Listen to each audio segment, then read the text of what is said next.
धीरेन्द्र कृष्ण शास्त्री उर्फ बागेश्वर महाराज की जन्मतिथि 4 जुलाई 1996 है।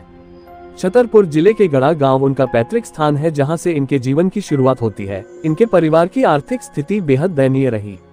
पिता राम करपाल गर्ग एक पुजारी थे जो यजमान बनकर कथा कहते थे और माता सरोज गर्ग साधारण गृहिणी थी। उनका पालन पोषण बेहद सादे ढंग से किया गया। धीरेन्द्र कृष्ण शास्त्री के दादाजी श्री भगवान दास गर्ग को अपना सच्चा गुरु मानते हैं। उनके दादा निर्मोही अखाड़े के सदस्य थे। दादा के सानिध्य में ही धीरेन्द्र शास्त्री का लगाव रामायण और भगवत गीता से हुआ। शिक्षा धीरेन्द्र कृष्ण जी ने अपनी प्रारंभिक परीक्षा गांव के सरकारी स्कूल से प्राप्त की। उनके गांव में स्कूल नहीं था, इस वजह से उन्होंने इंटरमीडिएट तक की परीक्षा शहर से पूरी की। कला वर्ग से स्नातक करने के बाद उन्होंने अपना जीवन में समाज सेवा को समर्पित कर दिया। मानव सेवा को उन्होंने अपने जीवन का मुख्य लक्ष्य बनाया। दादा भगवान दास गर्ग जैसे सिद्ध संत की छत्रछाया में बड़े हुए धीरेन्द्र कृष्ण जी ने उन्हें अपना गुरु बनाया। उनके दादा का बागेश्वर धाम से गहरा संबंध रहा है। वे निर्मोही अखाड़े के पास हनुमान मंदिर में लगने वाले दरबार का नेतृत्व करते थे। अपने दादाजी से प्रेरणा लेकर धीरेन्द्र कृष्ण ने भी दिव्य दरबार का हिस्सा बनना प्रारंभ कर दिया। उस दिव्य दरबार के कारण धीरेन्द्र कृष्ण जी मशहूर हो गए और लोग उनके कथा वाचन को काफी पसंद करने लगे। कई बार बागेश्वर महाराज जी ने यह बात कहा है कि उन्हें जो भी सिद्धि और शक्तियां प्राप्त है वह सब उनके दादा भगवान दास गर्ग का आशीर्वाद है। बागेश्वर धाम क्यों है चर्चा में, क्या है विवाद?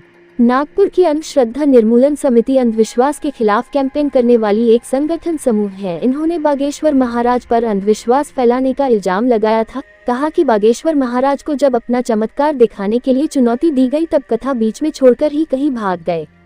हालांकि इस मुद्दे पर बागेश्वर महाराज ने भी बयान जारी किया और कहा कि जिस संगठन ने उन्हें चुनौती दी वे उन्हें शहर से दूर रायपुर में आमंत्रित कर रहे थे, लेकिन रायपुर जाना के लिए अभी संभव नहीं था, इस कारण उन पर झूठे इल्जाम लगाए जा रहे हैं। वो अपनी रामकथा बीच में छोड़कर रायपुर कैसे जा सकते हैं?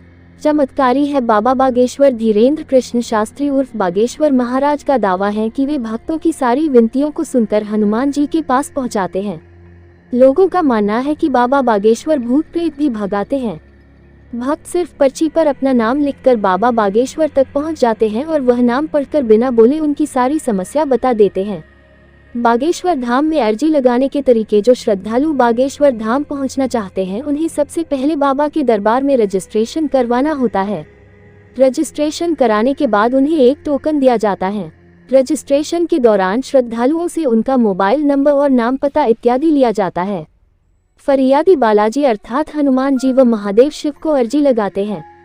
यह प्रक्रिया यही खत्म हो जाती है। इसके बाद मंदिर परिसर में प्रवेश करेगा, तब वहां हजारों की संख्या में लाल और काले रंग की पोटली मिलेंगी। पोटली में वह नारियल बांधकर अपनी समस्या दोहराते हुए दरबार तक पहुंचेंगे। काली पोटली भूत प्रेत इत्यादि समस्याओं के लिए होती है और लाल पोटली अन्य घरेलू समस्याओं के लिए प्रयोग की जाती है। नारियल बांधकर अर्जी लगाने की प्रक्रिया खत्म हो जाती है। फरियादी अपनी समस्याओं को मन में दोहराते हुए मंदिर की 21 बार परिक्रमा करते हैं। कहा जाता है कि यहाँ अलौकिक शक्तियाँ निवास करती है जो श्रद्धालुओं की मदद करती है। दरबार का समय मंगलवार और शनिवार होता है। बाबा बागेश्वर धाम के अनमोल वचन कथा वाचन के दौरान बागेश्वर बाबा कई ऐसी अनमोल बातें कहते हैं जो प्रत्येक मनुष्य के जीवन में बहुत काम आती है। उनके सुविचार निम्न है: विद्यार्थियों ने अपने अपने रोज के जीवन में माता पिता और गुरु को प्रणाम करना शुरू कर दिया। उनकी बल आयु और विद्या बढ़ने से कोई नहीं रोक सकता है। जो लोग हर समय अभाव के बारे में सोचते रहते हैं उनको नहीं पता है कि यदि अभाव नहीं होगा तो प्रभाव का महत्व कभी नहीं पता चलेगा। जो लोग अभाव में होते हैं वह ज्यादा भजन करते हैं, प्रभाव के समय भजन नहीं हो सकता। सुख और दुख को झूले की गति से देखिए। दुख का झूला जितना पीछे जाएगा सुख का झूला उससे और आगे जाएगा।